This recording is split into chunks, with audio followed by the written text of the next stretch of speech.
Oh yeah, sure. Yeah, go ahead. Call it a monster, you... I can't believe this is supposed to be a role model for people.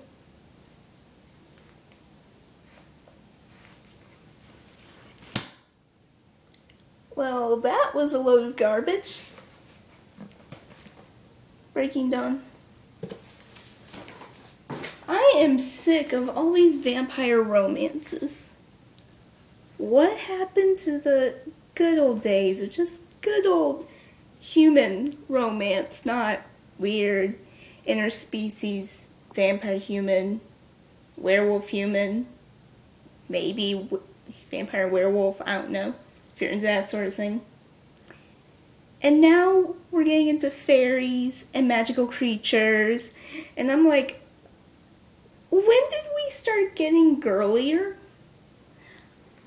It's bad enough it's a romance, but then we have to throw in fairies and lovey-dovey and like, oh, I'm a princess and I'm in a magical village. Let's recreate Snow White, only make it have sex and be super romantic. And let's throw in Kristen Stewart, because she has to take a breath between every word, like, Edward, I love you so much.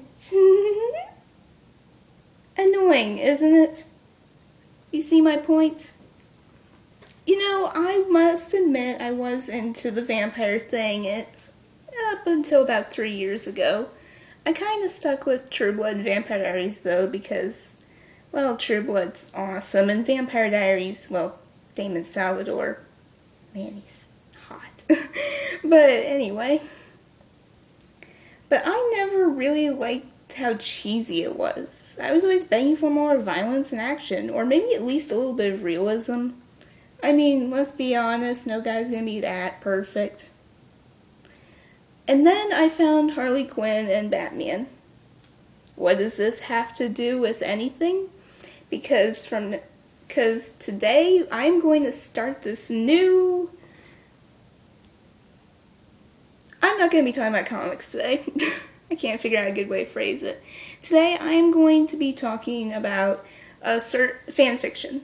Fanfiction is awesome because this is what happens when you give creative writers, such as myself, the ability to write about their favorite Batman characters and make stories dramatic, make them fluffy, some make them smutty. I'm not into that, honestly. If you have that much imagination towards a fictional character, you're a little odd. So anyway, let's move on, because I have already been rambling for 3.5 minutes. So anyway, today we are going to be talking about the piece of fan fiction known as The Madness of Two. Now, this is interesting because it's sort of a spin-off to other previous story. And the first story was about Harley becoming who she is today. I'm not a fan of that one because I've read that story, like that type of story, a million times. Hence why I've read Mad Love 20 plus times, seen the episode 50 plus times. You know, you get the idea. So this one surprised me. It takes place in the Nolanverse, and one thing, basically it starts off as alternating between the present, which is a year ahead, where she's in Arkham and she's becoming friends with Ivy, and then in the past, where she's just broken out of Arkham for the first time, and she's finding Joker and getting involved with him and learning the ropes and joining the gang and all that. And it's neat. I mean, I was really drawn in by it. Like, I especially respect that she doesn't have, like, the full-blown costume, but rather just, like, a style dress like that.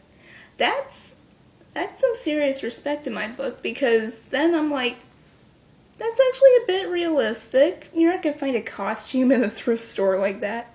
And if you do, where is this magical thrift store and where can I go to find it?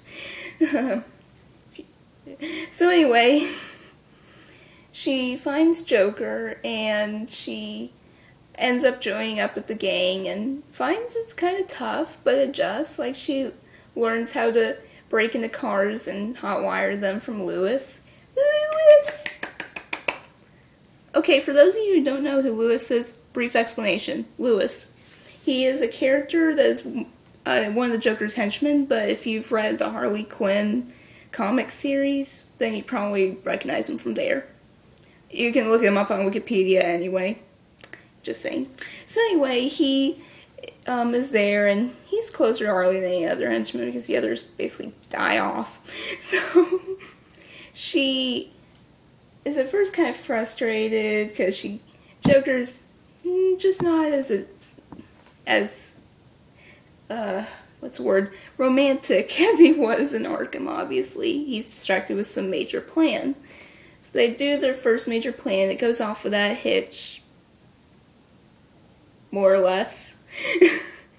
In Joker words, more without a hitch. So then they go on their second thing, which is stealing some chemicals. And they go to the Ace chemical plant. And Batman shows up. And Joker's fighting Batman. And Harley tries to stop Joker because the building's collapsing. But he just hits her for the first time. And then later on that day, she's taking a bath afterwards because she feels gross, covered in chemicals and stuff. And there's this scene, you know those scenes where you just want to shout, "Stop doing that, you idiot, you're going to die for doing that, you idiot." You know, like in horror movies and stuff. I was doing that.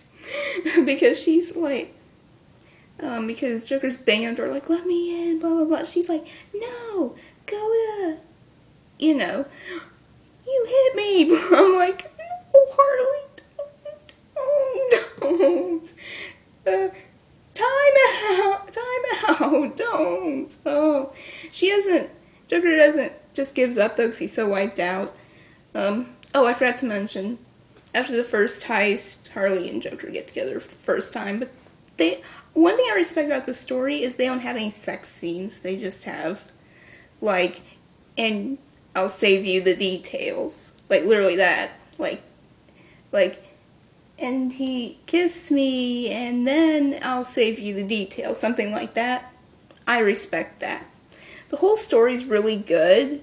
One more scene I loved is this one where Joker and her are laying in bed, and it's brutal. I'll spare you that. I can't explain it all. It's so intense. But then, yeah, first injury really towards her, but then flaws with it. Okay, the whole story's good as a whole, and those scenes are my favorite, but alternating in the past and present is confusing, especially in the climax where they're doing it every other paragraph. Like, wait, what? And then, the ending's a bit disappointing for me. I know it won't be for most people, but for me it was, because it's taking storylines from Harley Quinn #2 and Harley and Ivy #1, and basically throwing them together. And I was just very let down. I'm like, oh, I mean, I know she took a lot of the previous stuff from Batman Harley Quinn, I think, but I've never read that one, and that's a harder comic to find, so a lot of people haven't read that. So it's understandable that that'd be a good plot, but throwing in these other elements makes it so, like, I've read those. I already know how this is going to end. I mean, sure, you're changing slightly details, but it's still a bit of a letdown for me. All around, this was a great short story, and I highly recommend you read it. You can just Google fanfiction and that fanfiction website, that's fanfiction.something, I can't remember what it was, and type in The Madness of Two, and that should probably pop up. It's really good. You should totally read it. And throw away Twilight. It sucks. Literally. This has been Elena, and this story gets a 7 out of 10.